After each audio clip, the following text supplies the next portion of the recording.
Defensar el dret a l'avortament no és cap delicte.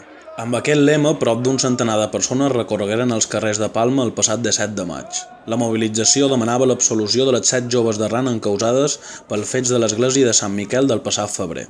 A l'alçada de l'esmentada església es produïa una seguda al crit de "Jo també hi hauria entrat", vigilades en tot moment per la policia espanyola. La marxa finalitzà amb la lectura d'un manifest davant el bisbat.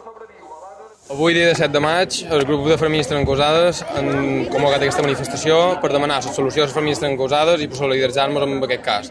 Així mateix, volen denunciar la connivència entre l'Església Catòlica Espanyola i l'estat espanyol a través del bisbat de Mallorca i la policia espanyola. Per tant, continuem lluitant per la lluita feminista i a favor de la solució de les feministes encausades.